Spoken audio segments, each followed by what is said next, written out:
The room shimmered with golden light and champagne bubbles, laughter bouncing off the high ceilings of the downtown Austin Marriott Ballroom.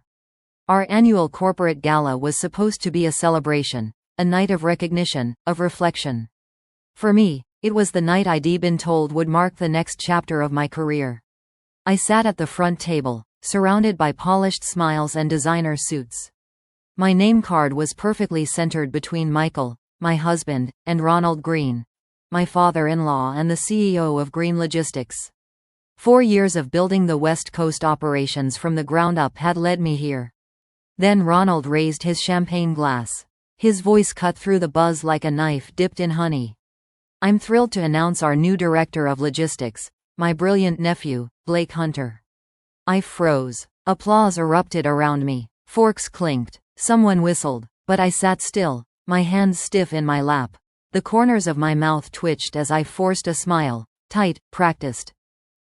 The applause went on far too long. 8 weeks. Blake had been here 8 weeks. I could feel Michael shift beside me, but I didn't dare look at him.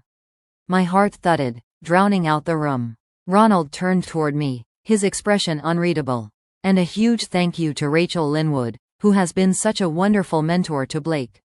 We're confident she'll continue to support him in this exciting transition." Support him. I tasted bile in the back of my throat.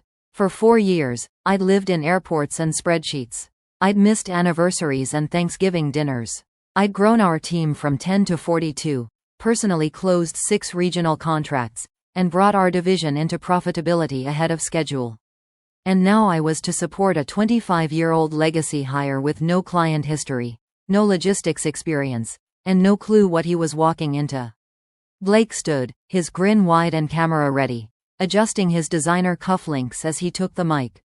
"Thank you so much, Uncle Ron. And thank you, Rachel. I've learned so much from you already. I look forward to leaning on your expertise as we move forward." I clapped slowly, deliberately. Each clap echoed in my ears like a countdown. Later, as the ballroom emptied and servers cleared away the glassware, I walked to the valet alone. Michael had gone to confront his father. I couldn't bear to watch that unfold. In the quiet of my car, the pain finally hit. Ronald had looked me in the eye just last month and told me, "This promotion is yours, Rachel. It's only a matter of timing." I had believed him. I should have known better. But I wasn't going to scream. I wasn't going to cry in front of anyone. No, if they wanted a quiet, dependable Rachel, they were about to find out what happened when that Rachel vanished. Michael was pacing the kitchen when I got home. The lasagna he'd made was still on the stove, untouched, its scent clinging to the air like a promise broken. "How could he?" he snapped, running a hand through his hair. "He gave your job to Blake?" "Blake?" I dropped my purse gently on the counter and sat at the table, exhaustion sinking into my bones. "Don't call him, please." Michael looked at me, shocked. "Rachel, he humiliated you. You built that entire department." "I know," I said, voice flat. "But this fight? It's mine." He stared for a moment, then sat across from me, his jaw clenched. Neither of us touched the food. The next morning, I walked into the office with my badge still clipped to my blazer and a hollow feeling in my chest. People glanced up as I passed. Some looked apologetic. Others quickly dropped their gaze. At 9:01, Blake walked into my office like he owned the place. His navy suit was too sharp, too new. His cologne hit like an afterthought, loud, expensive, and desperate. "Morning, Rachel," he said, flashing that boyish grin. "Uncle Ron says you'll get me up to speed today?"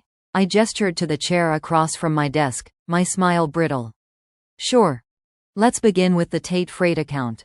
They've been with us 6 years. High maintenance, but loyal, if handled right."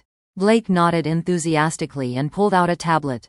"Shoot." I spoke. He scribbled. I pointed out details. He interrupted with buzzwords. I corrected him. He nodded like he understood. He didn't.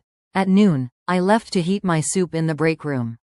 The microwave hummed softly as I stood in silence, staring at the slow spin of the bowl. Then I heard it, Ronald's voice, low but clear, coming from his office on the other side of the wall. "She's good at routine, reliable, predictable, but we need someone more dynamic." Blake responded, his voice muffled. "She seems sharp, though." She is. But she's stuck. Safe. Clients lean on her too much. We need to shift control. Get them used to Blake. She'll adapt. She always does. There was a pause. Besides, Ronald continued, where else would she go? She's 41. Companies want fresh blood. I felt like I'd been punched in the gut. That wasn't strategy. That was dismissal. I pressed my hands to the edge of the counter, my knuckles white. Predictable. Safe. Replaceable. They thought I had no other options. They were wrong. That night, I didn't eat. I didn't sleep. I sat at the kitchen table with a cold cup of tea and my laptop open, staring at the blinking cursor like it held all the answers. They thought I had no choice. That I would sit quietly, smile, train my replacement, fade into the background. They didn't know me at all. I opened a blank document and began to type. Dear Mr. Green, please accept this letter as my formal notice of resignation from my position as Director of West Coast Operations, effective Friday, March 8. I am grateful for the opportunities provided over the past 4 years. I wish Green Logistics continued success. Sincerely, Rachel Linwood. No drama. No emotion. Just finality. I read it again, then a third time. With each pass, I felt lighter. Like I'd just loosened the chains they thought I would never break. I printed it, folded the page cleanly, and slipped it into a white envelope. Then I placed it on the edge of my desk, ready. The next morning, I took my time getting dressed. Navy blue power suit, soft waves in my hair, a touch of red lipstick I hadn't worn in years. Not because I needed to impress anyone, but because I wanted to remember who I was before they boxed me in. At 9:45 sharp, I picked up the envelope and walked down the carpeted hall toward Ronald's corner office. His assistant, Melanie, looked up and smiled as I passed. He's on a call, she whispered. I'll wait. 5 minutes later, the heavy door opened. Ronald stepped out, phone still pressed to his ear, gesturing for me to come in. He didn't even sit. What's up, Rachel? Can we make it quick? I handed him the envelope. He opened it casually, still half on the call. Then he stopped speaking. His eyes scanned the page once. Then again, slower. What is this? His voice dropped. My resignation. You're joking. I'm not. He blinked. Rachel, we just transitioned Blake. You can't quit now. He needs you. I smiled. Then he'll have to manage. He shook his head, disbelief flashing across his face. Is this about the promotion? Look, we can. This isn't about the promotion anymore. I stood, buttoned my blazer, and met his eyes. It's about respect, and the fact that I've finally remembered what it feels like to demand it. Then I turned, heels clicking against polished floors, each step echoing louder than the last. The predictable woman they thought they knew? She was gone. Ronald chased after me down the hallway, his polished shoes scuffing against the marble tiles. Rachel, he called out, his voice now tinged with urgency. Wait, let's be reasonable. I stopped, just before reaching my office door, and turned slowly. I've already been reasonable, I said. For 4 years. He looked around, as if afraid someone might overhear, then motioned me into the empty conference room. I followed, not because he asked, but because I wanted to see how far he'd squirm. The door clicked shut behind us. Look, he began, loosening his tie. We both know emotions are high. Let's talk titles. We can rework things. Associate VP, maybe. More autonomy. A raise. He sounded desperate. I almost pitied him. Almost. This isn't about a title, Ronald. It's about how you looked me in the eye and promised me something you never intended to give. It's about how you had me train my own replacement, without the decency to tell me. He sat heavily in a chair. Your family. No, I said, my tone cold. You used that word when it suited you. But real family doesn't lie. Real family doesn't humiliate you in front of 100 people with a champagne toast. He looked down at his hands. I know Blake's not ready, he muttered. But he's got potential. He's young. We need that. And I'm what? Expired? I shot back. I'm 41, Ronald. Not 81. He didn't answer. I took a deep breath and stood up straighter. I gave this company everything. Time, loyalty, results. But you didn't want results. You wanted obedience. And I'm done offering that. I turned to leave, then paused. And for what it's worth, you'll see exactly what Blake's potential looks like without me covering his mistakes. Back in my office, the mood had changed. People whispered near the copy machines. Eyes darted as I passed. Melanie, the assistant, slipped a sticky note onto my desk. It read, "You didn't deserve that. Proud of you." I smiled for real, just a little. By lunchtime, the news had traveled. Blake avoided eye contact in the break room. My inbox, normally filled with client concerns, now had emails from coworkers I barely spoke to. "Thinking of leaving too. You're brave. Teach me how. You always carried the weight." "We saw it." I didn't reply. "Not yet." But their words told me everything I needed to know. This wasn't just a resignation. It was a signal fire. And people were finally waking up. 2 weeks passed in a blur of transition emails, handoffs, and polite goodbyes. I cleaned out my office in silence, boxed up 3 framed awards no one ever mentioned anymore, and left a document on the shared drive titled Department Survival Guide. Blake never asked for it. I didn't leave with a cake. No farewell party. Just a nod from the security guard at the front desk and the weight of 4 years reduced to one brown cardboard box. And still, I felt free. For the first time in years, I slept in past 6 a.m. I made pancakes. I read in the park. Michael joked that I was glowing, and honestly, I was. Then, on a Tuesday morning, everything changed. I was sipping coffee on our back porch when an unfamiliar number lit up my phone. "Rachel Linwood?" A woman's voice said, crisp and confident. "This is Ava Sanders. I'm the COO at Crimson Axis Logistics." My heart skipped. I'd heard of them. Fast-growing, tech-forward, fiercely competitive. "I hope I'm not catching you at a bad time," she continued. "I was speaking with Jared Lee yesterday. He said you managed his account for several years." "Yes," I said slowly. "Jared and I worked closely. Well, he spoke very highly of you. Said your leadership is the reason they stayed with Green for so long. He also said if we had the chance to hire you, we'd be foolish not to take it." I nearly dropped my mug. "We're currently expanding and in need of a regional director to oversee client operations across 3 markets," Ava continued. "Would you be open to a conversation?" My mouth was dry. "Yes, absolutely." Within hours, she emailed over the role details. I stared at the numbers. Salary: 35% more than what Green ever paid me. Full benefits, stock options, autonomy, growth. Title: Director of Client Operations. I had to reread it twice. The interview process was efficient and intentional. No backroom deals, no legacy hires, just real conversations about real performance. I met 3 senior leaders, each one direct, warm, professional. By the final interview, Ava leaned back and asked, "Can I ask why you left your last company?" I paused, then answered honestly. I hit a ceiling that had nothing to do with merit. I realized staying meant shrinking. She nodded. "That won't happen here. We build up, not box in." 3 days later, the offer letter came. I signed it with my favorite fountain pen, the same one I used for my resignation. On my first day, I walked into Crimson Axis wearing the same navy blue suit. But this time, my shoulders were square. My steps were light. My new office overlooked the river. My assistant greeted me like I mattered. And for the first time in a long time, I didn't feel like a backup plan. I felt like the plan. It started as a whisper. 3 weeks into my new role, I attended a regional networking brunch in downtown Austin. Between sips of grapefruit mimosa, I felt a tap on my shoulder. "Rachel?" a voice said. I turned to see Leah Mendoza, CFO of Easton Supply Chain Group, and one of Green's smaller former clients. "I heard you landed at Crimson Axis. Good for you," she said with a smile that didn't quite reach her eyes. "We used to love working with you. But things at Green have been weird." I raised an eyebrow. "Weird how?" "We submitted a routine contract renewal last month, nothing complicated. It took Blake 3 weeks to respond. And when he finally did, he sent the wrong files.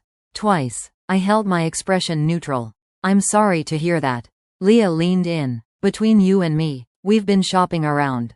That night, I told Michael. He shook his head and muttered, "They're unraveling." But I wasn't celebrating. Not yet. 2 weeks later, I got a call that changed everything. "Rachel," Jared Lee's voice said, calm but heavy. "I thought you should hear this from me. We've officially ended our contract with Green." It wasn't just the delays, it was the way they brushed off every concern. Blake told my VP, and I quote, "We'll get to it when we can." I closed my eyes, picturing Ronald's face. "They didn't just lose us," Jared continued. "They lost Wexler Medical and Rivet Systems, too. All within a month. Clients are spooked." I exhaled. "I'm sorry they didn't take care of you. I told Ava you were the best call she ever made." After we hung up, I stared out the window of my new office. The city pulsed below, full of noise and light, and yet I'd never felt more still. I hadn't tried to take anything from Green. But without me, without the relationships I had built, their foundation cracked. A few days later, a text popped up on my phone from Lena, my old assistant at Green. "Lena, heard about the clients. Blake's in over his head. Ron's freaking out. Lena, people are whispering layoffs. Lena, just so you know, everyone misses you. Even the ones who never said it." I stared at the screen. My throat tightened. 4 years of work, dismissed in an instant, and yet, here was the truth rising back to the surface. Not long after, Ava called me into her office. "We've had 6 companies reach out in the last 2 weeks," she said. "All former Green clients. All asked for you by name." She looked up, grinning. "Question is, do you want them?" I smiled, slow and sure. "Let's give them something Green never could." The envelope arrived on thick cream cardstock, elegant and embossed with gold foil. "Green Logistics Annual Awards Dinner. You are cordially invited to attend." I stared at the invitation for a full minute. Michael looked up from the couch. "You're not seriously considering going, are you?" "I think I am," I said softly, fingers brushing the raised lettering. "I want to see it. See them. See who I'm not anymore." The ballroom was the same. Crystal chandeliers, jazz quartet, waiters with silver trays. But nothing felt the same. Not to me. I walked in wearing an emerald green silk gown that shimmered with every step. My posture was different, my gaze, steady. Ava, ever the force, walked beside me, her invitation tucked into her clutch. "Moral support," she said with a smirk. "And pure curiosity." We stepped into the sea of familiar faces, some warm, some stiff, some openly startled to see me. "Rachel?" said Tom from finance, eyes wide. "You look, wow. I mean, great. Really great. Thank you, Tom." Margaret from HR gave me a quick hug. "We've missed you. Nothing's felt right since you left." I smiled. "I've heard." The lights dimmed. The MC took the stage, followed by Ronald. He looked older, grayer. His shoulders slumped beneath the weight of a year's mistakes. "Good evening," he said, his voice not quite steady. "This year has been full of lessons. Some of them hard-earned. But through change comes clarity." I held my breath. "And tonight, we're introducing a new recognition. The Legacy Leadership Award, for someone whose impact on this company continues, even in absence." He paused, looked directly at me. "Rachel Linwood, would you join us on stage?" The applause started tentatively, then grew. Ava nudged me. "Go get your moment." I rose and walked to the stage. Ronald handed me the glass award, etched with my name, and stepped aside. I turned to the mic. The room hushed. "Thank you," I said, steady and clear. "Working at Green taught me a lot, about business, about people, and most importantly, about knowing your worth." I paused. No one moved. I once believed loyalty guaranteed opportunity. That if you gave enough, sacrificed enough, stayed long enough, you'd be seen. But loyalty without respect is servitude in disguise. Murmurs rippled through the crowd. I left not out of anger, but out of clarity. And I'm grateful. Because leaving made space for something better, something honest. I looked at Ronald. His face was tight, unreadable. To those still waiting for recognition, remember, you don't need permission to outgrow a place that no longer grows with you. A few scattered claps became a wave. Margaret stood. Then Tom. Then more. I handed the mic back and returned to my seat, head held high. And for the first time, the applause didn't sting. It set me free. After the dinner, Ronald found me in the foyer, just as Ava stepped away to take a call. "Rachel," he said, his voice low. That was quite a speech. I turned slowly. "Honest, at least." He looked down at his hands, then back at me. "We made mistakes. I made mistakes. If there's any chance you'd consider coming back, we're restructuring." I could make space for you. Real space. I looked him in the eyes. 6 months ago, I might have said yes, just to prove you wrong. But now, I don't need to prove anything to you anymore. He blinked. You really have changed. No, I said softly. I just stopped asking people like you for permission to be more than convenient. I thanked him for the award, nodded politely, and walked away, leaving behind the version of me that once needed his approval. Outside, Ava waited by the valet stand, arms crossed, her expression unreadable. How does it feel? She asked. To be offered the same seat at a table I outgrew? No, she said. To have the last word. I smiled, this time without restraint. Like freedom. We drove in comfortable silence, the city lights streaking past the windows like stars finally aligning. When I stepped through the front door, Michael was waiting with tea already steeping. So? He asked, eyes searching mine. I set the award down next to the photo from my first day at Crimson Axis. 2 markers of one journey. One showing where I'd been. The other, who I'd become. It was perfect, I said, and meant it. The next morning, I stood before a conference room of 20 young professionals, most of them women, some fresh out of school, others worn thin by companies that demanded everything and gave nothing in return. This was my new program, Next Level Voices, a mentorship initiative I'd proposed and built with Ava's full support. A place where potential wouldn't be wasted, where no one would be told they were too old, too safe, too predictable. Here's what no one tells you, I said to the group. You can be excellent, consistent, loyal, and still be overlooked. Not because you aren't enough, but because they never intended to see you clearly to begin with. Hands went up, eyes lit with something I recognized, the ache for more, for fairness, for power that doesn't have to scream to be heard. Later that evening, I sat alone in my office, watching the sun melt into the Colorado River.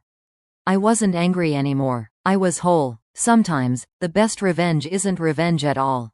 It's choosing yourself.